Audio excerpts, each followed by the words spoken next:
Hello students, बेटा आज हम अपनी +1 क्लास के next topic quantum mechanical model of an atom पढ़ेंगे। हमने बोहर के लिमिटेशन तक कर चुके हैं हम।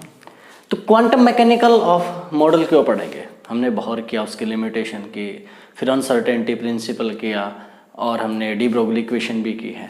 तो इन सब से एक कंक्लूजन निकालो। देखो बोहर मॉडल के अकॉर्डिंग क्या है, electrons revolves around the nucleus in fix circular orbits. उसने क्या कहा, इन ऑर्बिट्स में रिवॉल्व होता है। अगर वो फिक्स पाथ पर रिवॉल्व होता है तो उस केस में तो हमारे अनसर्टेनिटी प्रिंसिपल नहीं आएगा, क्योंकि वो फिक्स पोजीशन है, उसके अकॉर्डिंग तो ये चेंज नहीं होगा, तो उसकी पोजीशन फिक्स हम निकाल पाते। दूसरा, डी ब्रोगली के अकॉर्डिंग पार्टिकल जो भी हमने लिए थे उसकी वेव नेचर भी थी। तो एक वेव नेचर और एक अनसर्टेनिटी प्रिंसिपल की वजह से बोहर के जो मॉडल में हमने इनको फिक्स लिया था सर्कुलर ऑर्बिट्स, ये चैलेंज हो गए। तो उसके लिए अब इसका मतलब क्या, हमारी जो क्लासिकल जो मैकेनिक्स है वो इसको एक्सप्लेन नहीं कर पाएगी। उसके लिए क्या रिक्वायरमेंट हुई, हमारी क्वांटम मैकेनिक्स, जिसको हाइजेनबर्ग और स्क्रूडिंजर ने इसके ऊपर पहले ही रिसर्च की थी। और 1927 जब अनसर्टेनिटी प्रिंसिपल है, उसी साल स्क्रूडिंजर ने एक इक्वेशन दी थी जिसे हम स्क्रूडिंजर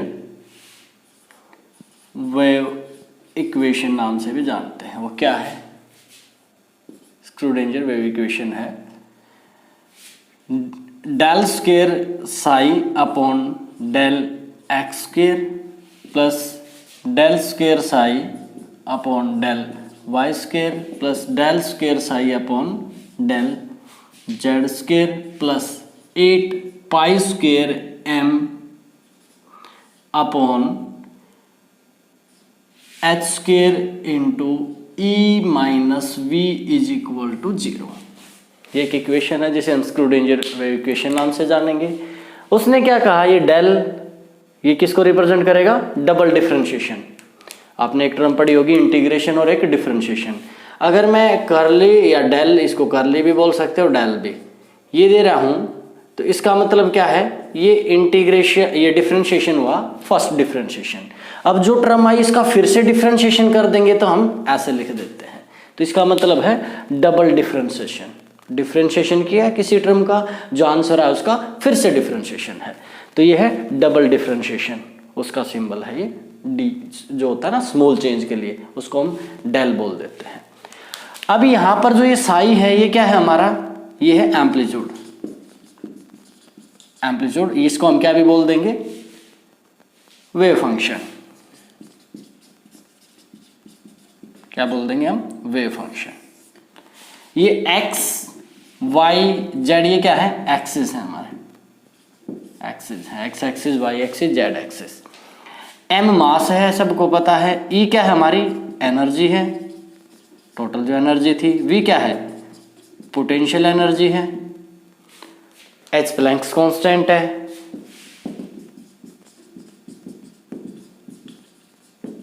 प्लैंक्स कांस्टेंट है। तो यहां पर इसके अकॉर्डिंग हमारी वैल्यू जाती हैं। नो डाउट स्टार्टिंग में इसको एक्सेप्ट नहीं कर पा रहे थे, स्टार्टिंग में इसे कम एक्सेप्ट किया गया, लेकिन धीरे धीरे आजकल इसको बहुत ज़्यादा हम वेटेज देते हैं, एक्सेप्ट करते हैं, क्योंकि जो एक्सपेरिमेंटल वैल्यूज निकाली गई वो इसके अकॉर्डिंग निकलते हैं, इसलिए एक्सेप्ट की गई है ये। अब इसके केस में हम अगर किसी एटम की एनर्जी निकालें, जैसे हाइड्रोजन के लिए निकाला, तो अलग अलग ऑर्बिटल्स में अलग अलग एनर्जी लेवल्स कह लो या एनर्जी ऑर्बिटल्स में उसकी वैल्यूज निकाली गई। उन वैल्यूज को अगर हम फिर वेव फंक्शन के साथ अगर मिलाएं तो जो वैल्यू आई से हम क्या भी बोल सकते हैं, आइगन फंक्शन। ठीक है, उसके अकॉर्डिंग अब हम आगे हमने क्या देखा कि इसका डिस्ट्रीब्यूशन कैसे होगा एनर्जीज वगैरह का। तो जो ये साई है, इसको हम क्या बोलते हैं? साई। साई के अकॉर्डिंग हमारा क्या होगा, ये बताएगा कि वो जो इलेक्ट्रॉन्स के लिए ऑर्बिटल्स कौन सा होगा, कौन से ऑर्बिटल के वहां आएंगे, ऑर्बिट्स। इसमें ऑर्बिट्स हो जाएंगे, बोर ने ऑर्बिटल्स दिए थे, तो कौन सा? ऑर्बिट्स। उसके अलावा जो साई स्क्वायर है वो क्या एक्सप्लेन करेगा? The probability of finding electrons in given region, या in that region, in that region या इन गिवन रीजन, उस रीजन में इलेक्ट्रॉन मिलने की प्रोबेबिलिटी को कौन एक्सप्लेन करेगा? Psi square. तो इसे हम क्या भी बोल सकते हैं? प्रोबेबिलिटी फंक्शन भी बोल देते हैं। तो ये प्रोबेबिलिटी फंक्शन है, वो वेव फंक्शन है। तो इनके बेस पर अब हमारे नेक्स्ट क्या आ जाएगा? जो प्रोबेबिलिटी फंक्शन और वेव फंक्शन है। एक चीज़ और बता देता हूँ मैं, हाइड्रोजन की वैल्यू तो हम इससे निकाल पा रहे थे, अगर मल्टी इलेक्ट्रॉन के निकालने हैं तो इसमें कैलकुलेशन काफ़ी कॉम्प्लेक्स होती हैं। हाँ, हम उनका अप्रोक्स लेके अप्रोक्स वैल्यू निकाल लेते हैं जो काफ़ी हद तक कंसिडरेबल होगी। दूसरा, इस जो हमारे ये स्क्रूडिंजर इक्वेशन है, इसके अकॉर्डिंग हम जो आज के टाइम पर वेव करैक्टर और पार्टिकल करैक्टर है वो सारे कैलकुलेट कर पाएंगे। इनको निकालने के लिए हमें किसकी ज़रूरत पड़ेगी? क्वांटम नंबर्स की। मेनली 3 पर डिपेंड करेगा ये। अगर इनकी एनर्जी वैल्यू निकालने हैं तो क्वांटम नंबर पर डिपेंड करेगा। कौन कौन से पर? प्रिंसिपल क्वांटम नंबर, दूसरा होगा एजेमुथल क्वांटम नंबर पर, और तीसरा होगा मैग्नेटिक क्वांटम नंबर। इन 3 पर डिपेंड करेगा। इसको n से रिप्रेजेंट करते हैं हम, इसको l से और इसको m से। वैसे 4 होते क्वांटम नंबर, कल के टॉपिक में जो हम करेंगे, अभी तो ऑर्बिटल्स के बारे में बताएंगे। 4th होता है हमारा स्पिन क्वांटम नंबर, जिसको हम s से डिनोट कर देंगे।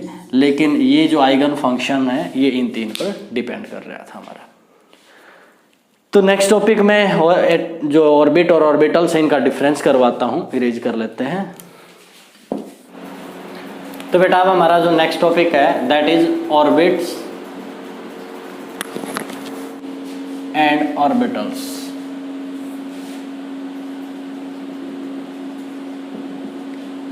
ऑर्बिट्स जो हमने बोहर मॉडल में पढ़े थे, क्या थे? Orbit it is well defined circular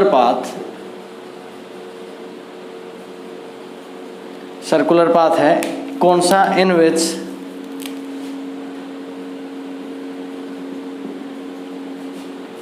an electron revolves around the nucleus,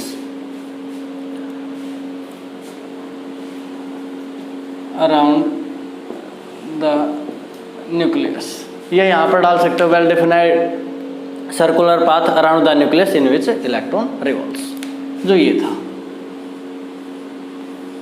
ये फिक्स सर्कुलर जो पाथ है हमारे, ये क्या है? हमारे ऑर्बिट्स। अब ऑर्बिटल्स क्या होंगे हमारे? It is 3D region, 3 dimensional region है in which the probability of finding electrons is maximum। ये 3D रीजन है जिसके अंदर इलेक्ट्रॉन मिलने की प्रोबेबिलिटी मैक्सिमम है। ये भी किसके है? Around the nucleus. ये भी न्यूक्लियस के अराउंड, जिसके अंदर इलेक्ट्रॉन मिलने की प्रोबेबिलिटी मैक्सिमम है। ये तो वो रीजन है, 3D रीजन है, ये फिक्स सर्कुलर पाथ है। तो ये तो क्या हो गया? फिक्स सर्कुलर है, तो ये किसको? अनसर्टेनिटी प्रिंसिपल को ये फेवर नहीं करेगा। Not according to uncertainty principle, ये अकॉर्डिंग टू अनसर्टेनिटी प्रिंसिपल है। इसमें क्या होगा? ये डिसलाइक या डिसलाइक होंगे, सारे के सारे क्या होंगे? सर्कुलर होंगे। ऑल ऑर्बिट्स आर सर्कुलर, या डिसलाइक या प्लेट लाइक स्ट्रक्चर। जबकि ऑर्बिटल्स हैव डिफरेंट या different orbitals have different type of structure. अलग अलग ऑर्बिटल की अलग अलग स्ट्रक्चर होगी। जैसे फॉर एग्जांपल एस ऑर्बिटल है, कैसा होगा? स्फेरिकल। पी है तो कैसा होगा?